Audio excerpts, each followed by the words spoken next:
David.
Save to gather her divided skirts and go along without a struggle. Yet her spirits were oddly buoyant. Entering the tower truly did feel like returning home. The white walls with their friezes and tapestries, the brightly colored floor tiles seemed as familiar as her mother's kitchen. More so in a way. It had been far longer since she saw her mother's kitchen than these hallways. She took in the strength of home with every breath. But there was strangeness too. The scan lamps were all alight, and the hour could not be all that late. Yet she saw no one. There were always a few sisters gliding along the corridors, even in the dead of night. She remembered that vividly, catching sight of some sister while running on an errand in the small hours, and despairing that she would ever be so graceful, so queenly.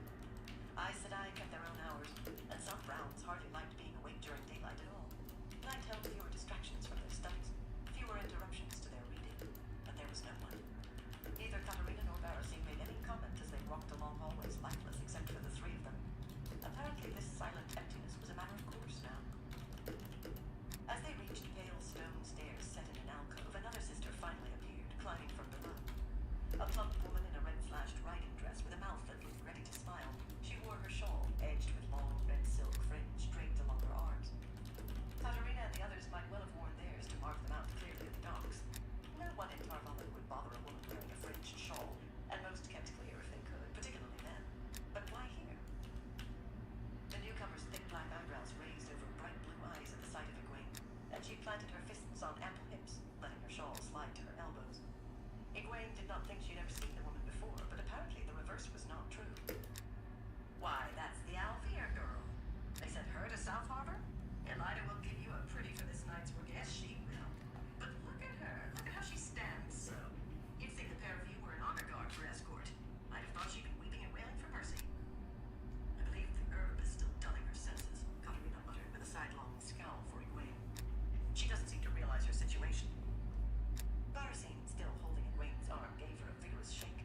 But after a small stagger, she managed to catch her balance and kept her face smooth, ignoring the taller woman's glares. In shock, the plump red said, nodding. She did not sound exactly sympathetic, but after Katarina, she was near enough. I've seen that before. How did matters go at North Harbor, Malaire? Barasine asked. Not so well as with you, it seems. With everyone else squealing to themselves like shows caught under a fence over there being two of us, I was afraid we'd scare off who we were trying to catch. It's a good thing there were two of us who would talk to one another.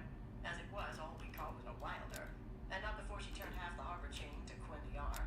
We ended up near killing the coach horses by galloping back like we caught your prize. Zanike insisted. Even put her warder up in place of the coachman. A wilder, Katarina said contemptuously. Only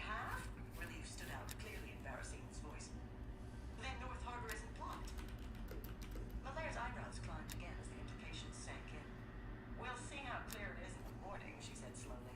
When they let down the half that's still iron, the rest of it stands out stiff, like a bar of Quendiar. Myself, I doubt any but smaller vessels will be able to cross. She shook her head with a puzzled expression. There was something strange, though. More than strange. We couldn't find the Wilder at first. We couldn't feel her channeling. There was no glow around her, and we couldn't see her weaves. The chain just started turning white. If Erebus's water hadn't spotted the boat, she might have finished and gotten away. Clever Liana, Egwene murmured. For an instant, she squeezed her eyes shut. Liana had prepared everything in advance before coming in sight of the harbor, all inverted and her ability masked.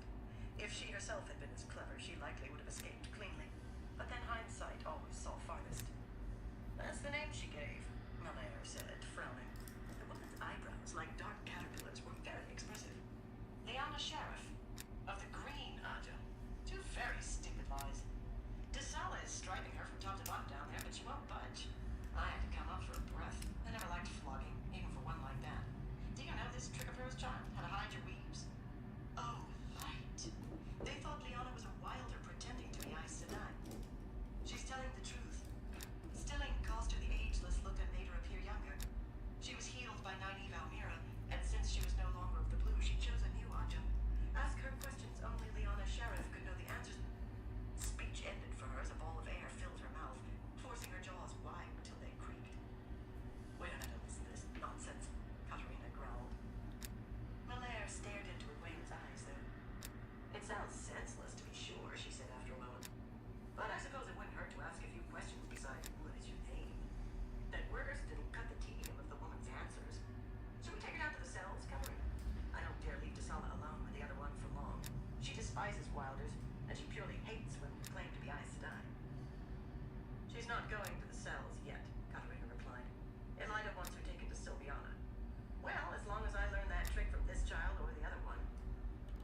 Pitching her shawl up onto her shoulders, Malaire took a deep breath and headed back down the stairs. A woman with labor ahead of her she was not looking forward to. She gave Egwene hope for Liana, though. Liana was the other one now, no longer the Wilder. Katarina set off down the corridor, walking quickly and in silence. But Parasine pushed Egwene ahead of her after the other read, muttering half under her breath about how ridiculous it was to think that a sister could learn anything from a Wilder or from a jumped-up accepted who told outlandish lies. Maintaining some shreds of dignity was difficult, to say the least, while being shoved down a hallway by a long-legged woman, with your mouth gaping open as wide as it would go and drool leaking down your chin. But she managed as best she could. In truth, she hardly thought about it. Malaire had given her too much to think on. Malaire added to the sisters in the coach. It could hardly mean what it seemed to, but if it did...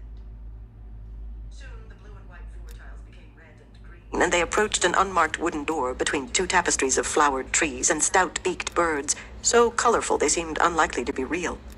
Unmarked, but bright with polish, and known to every initiate of the tower. Katarina rapped on the door with what might almost have been a display of diffidence, and when a strong voice inside called, "Come," she drew a deep breath before pushing the door open. Did she have bad memories of entering here as novice or accepted? Or was it the woman who awaited them who made her hesitant? The study of the Mistress of Novices was exactly as Egwene recalled. A small, dark-paneled room with plain, sturdy furnishings. A narrow table by the doorway was lightly carved in a peculiar pattern, and bits of gilt clung to the carved frame of the mirror on one wall, but nothing else was decorated in any way. The stand lamps and the pair of lamps on the writing table were unadorned brass, though of 6 different patterns. The woman who... Yet Egwene was ready to wager that a woman who had come to this room as a novice 200 years ago would recognize nearly every stick, and perhaps everything. The current Mistress of Novices, was on her feet when they entered, a stocky woman nearly as tall as Barasine, with a dark bun on the back of her head and a square, determined chin. There was an air of brooking no nonsense about Sylviana Brean. She was a red, and her charcoal-colored skirts had discreet red slashes, but her shawl lay draped across the back of the chair behind the writing table. Her large eyes were unsettling, however. They seemed to take in everything about Egwene in a glance, as though the woman not only knew every thought in her head, but also what she would think tomorrow. "Leave her with me, and wait outside," Sylviana said in a low, firm voice. "Leave her?" Katarina said incredulously. "Which words did you not understand, Katarina? Need I repeat myself?" Apparently she did not. Katarina flushed, but she said no more. The glow of Sidar surrounded Sylviana, and she took over the shield smoothly, without giving any opening when Egwene might have embraced the power herself. She was certain that she could now. Except that Sylviana was far from weak. There was no hope she could break the woman's shield. The gag of air disappeared at the same time, and she contented herself with digging a handkerchief from her belt pouch and calmly wiping her chin. The pouch had been searched. She always kept the handkerchief on top, not beneath everything else. But learning whether anything besides her ring had been taken would have to wait. There had not been anything of much use to a prisoner in any case.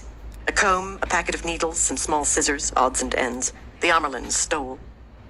What sort of dignity she could maintain while being birched was beyond her, but that was the future. This was now. Sylviana studied her, arms folded beneath her breasts, until the door closed behind the other two Reds. "You aren't hysterical, at least," she said then. "That makes matters easier. But why aren't you hysterical?" "Would it do any good?" Egwene replied, returning the handkerchief to her pouch. "I can't see how."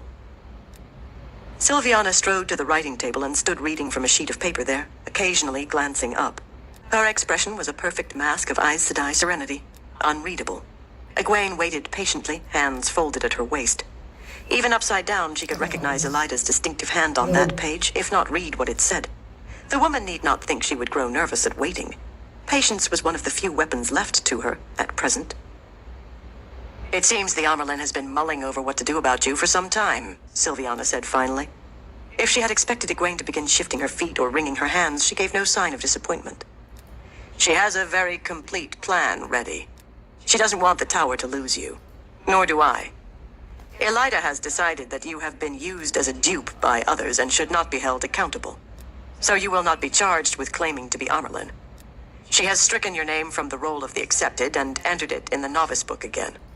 I agree with that decision, frankly, though it's never been done before. Whatever your ability with the power, you missed almost everything else you should have learned as a novice. You needn't fear that you'll have to take the test again, though. I wouldn't force anyone to go through that twice." "I am Aes Sedai by virtue of having been raised to the Amerlin seat," Egwene replied calmly.